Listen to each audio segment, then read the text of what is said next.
Welcome to the 13th development log. It took us a bit more time than we anticipated, but we finally released the 4th test version.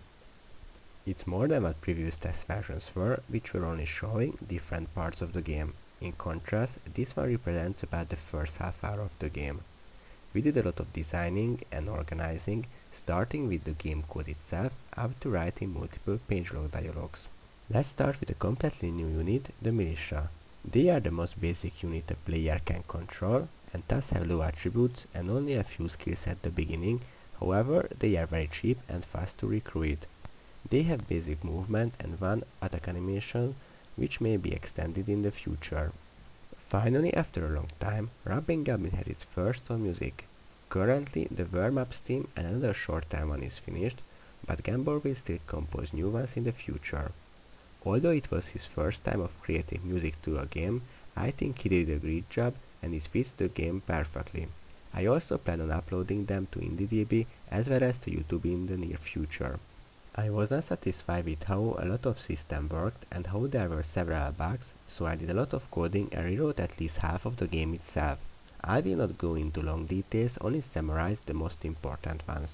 My first target was the skill system, which has been reported to not work properly and cause crashes.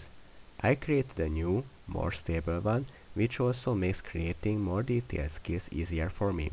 It is not perfect and of course needs more testing to sift through any potential bugs.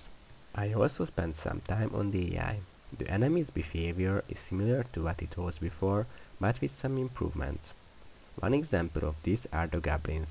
Previously, they chose their paths only by length of it, but now they search not only for the shortest, but the safest path and utilize their defensive skill more efficiently. We tested the game a number of times and patched all the bugs we have encountered. Objectives guiding the players through the game have been added as well, which can be seen in the top right part of the screen written in yellow. Before continuing with other updates, let's talk a bit about what kind of game Robbin Goblin will be. It will have 3 to 4 main parts, each having a different aspect from others. We are currently working on the first part of the game, which will serve mostly as a tutorial.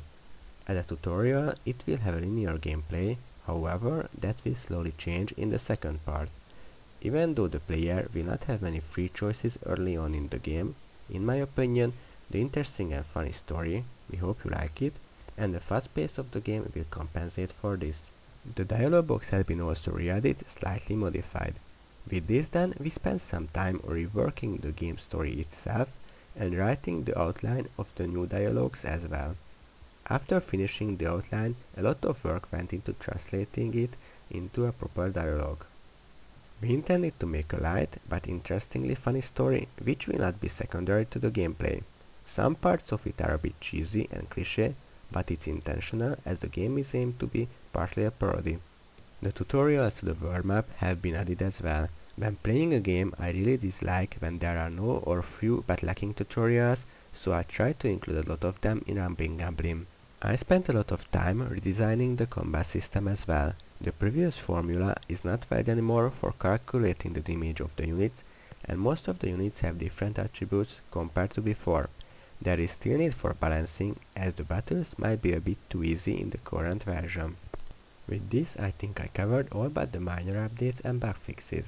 I hope you will like all these new features included in the test version, and as always, if you have any suggestions or constructive criticism, we would like to hear them.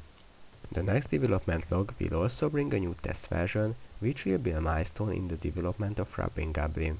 The game will finally reach its alpha stage, which also means that, as I have already mentioned in the latest video, we are going to start working on creating an Indiegogo campaign for it. Please look forward to hearing more. If you like this video, make sure to subscribe to our YouTube channel and like us on Facebook for further updates.